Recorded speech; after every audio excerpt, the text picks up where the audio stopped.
All right, ready to dive deep. Today it's the 7 habits of highly effective people. And we're going to break down all those We'll habits. make them bite-sized so you can actually use them. Exactly. Yeah. We're not just summarizing, we're going for the gold. The stuff that really makes a difference. This book has been at the top of bestseller lists forever. And for good reason, the principles are timeless, They apply to pretty much everyone. Okay, so let's jump right in with habit 1. Be proactive. Now, this might sound basic, but Covey, he takes it way deeper than just taking initiative.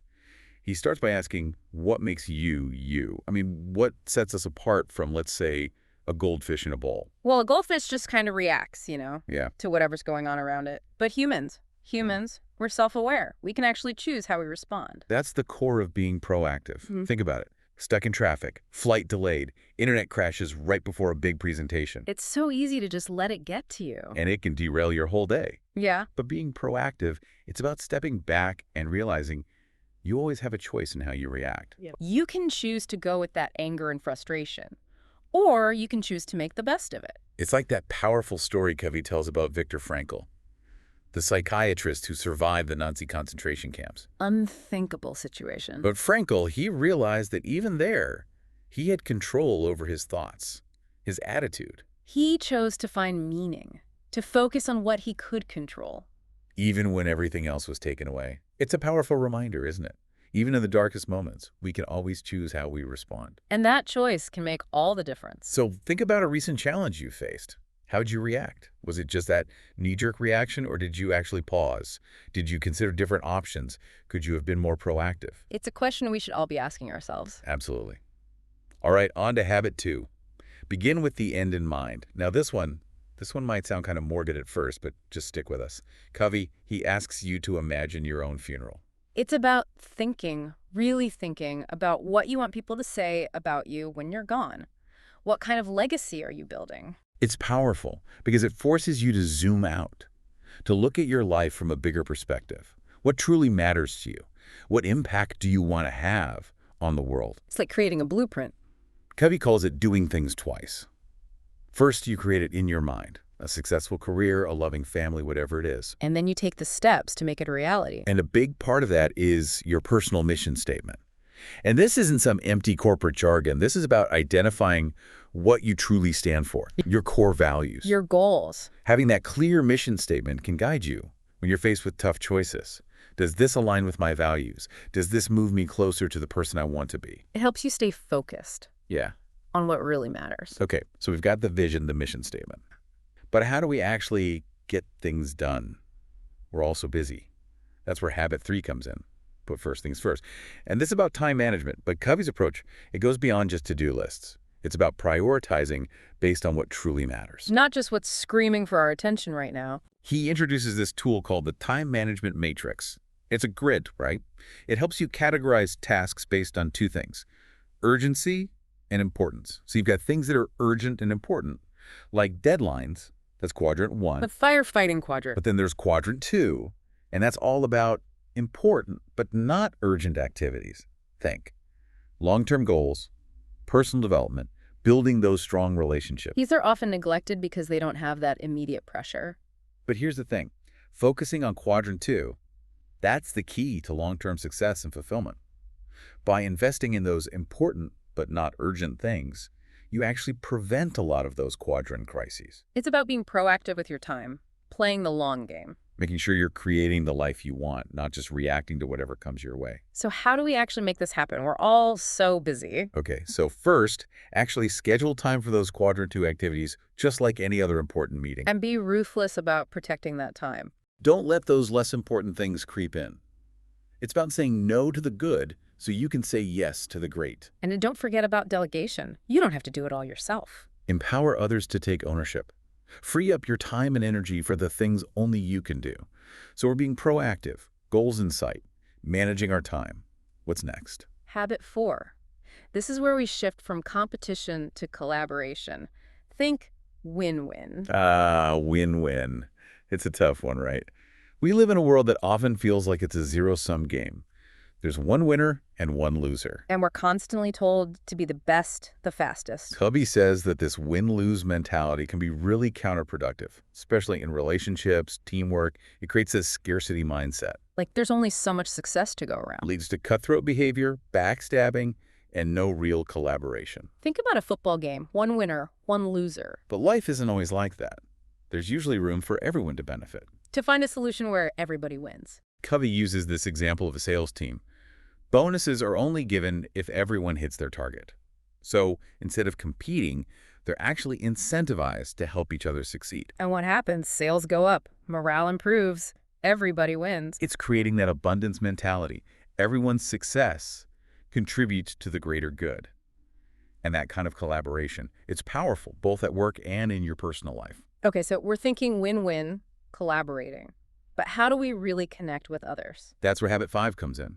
Seek first to understand, then to be understood. Now, this is about empathetic listening, and that's so much more than just waiting for your turn to speak. Covey has this funny analogy. He talks about going to the eye doctor, and instead of checking your eyes, the doctor just hands you their glasses. These worked for me. Obviously, that wouldn't work at all. But we do this in conversations all the time. We jump in with our own solutions before we've really understood the other person's perspective. It's about putting our own agendas aside, our need to be heard, and truly focusing on what the other person is saying, both intellectually and emotionally. Pay attention to their body language, the tone of their voice, what's behind the words. Asking clarifying questions like what I'm hearing is, or help me understand why this is important to you, making sure you're really on the same page. And resist that urge to interrupt, to offer solutions too quickly. Let them finish. It takes practice, real effort, but the payoff in your relationships, huge. People feel heard, validated, and that builds trust and respect. Okay, we're understanding each other, working towards those win-win solutions. How do we take that collaboration to the next level? Habit 6, synergize. Now, Covey uses this beautiful analogy of a rainforest. Think about it. It's not just the individual trees or animals that make it thrive. It's that intricate web of interconnectedness, the synergy. It's like the whole being greater than the sum of its parts. Exactly. And Covey argues that this applies to human interactions too. When people with different skills, perspectives come together, open communication, respect, something magical can happen. To illustrate this, he talks about David Lilienthal, headed the Atomic Energy Commission after World War II. He had this team of brilliant minds, but all very strong-willed. So he created this environment where everyone felt safe to share their ideas, doubts, even fears. And through that open dialogue, they were able to achieve incredible things they could not have done alone. It's about leveraging those differences, building on each other's strengths, creating something truly innovative. Synergy. But it doesn't just happen. It takes the right environment, trust, respect, a willingness to truly listen and value different perspectives. And that brings us to the final and maybe the most important habit, habit 7, sharpen the saw. You know, Covey uses this analogy. It's about a lumberjack. He's so busy chopping wood, he forgets to sharpen his saw. Oh, I see where this is going. And it gets dull, and it takes him forever to get anything done. It's like, trying to run a marathon but never stopping for water or rest. You're going to burn out. So we need to recharge, renew ourselves. Covey breaks this down into 4 parts. 4 key dimensions, really. Physical, spiritual, mental, and social. It's about taking care of yourself, the whole package. Okay, so let's start with the physical. That one's pretty straightforward. Taking care of your body, exercise, food, sleep. But honestly, how many of us actually prioritize that? Yeah, it's tough. It's easy to let it slip when things get hectic. But think of it this way. Your body is like a high-performance machine. You wouldn't expect a race car to run on empty, would you? Or never change the tires. Exactly. We need to fuel our bodies, give them the right nutrients, the exercise to stay strong and flexible, and enough rest so they can recover. Even small changes can make a big difference, adding in a 20-minute walk each day. Swapping soda for water, an extra hour of sleep, it all adds up. Okay, now let's talk spiritual. Now this one can be a bit more personal. A bit harder to define. It's about connecting with something bigger than yourself. It could be meditation, prayer, spending time in nature, whatever makes you feel grounded, centered.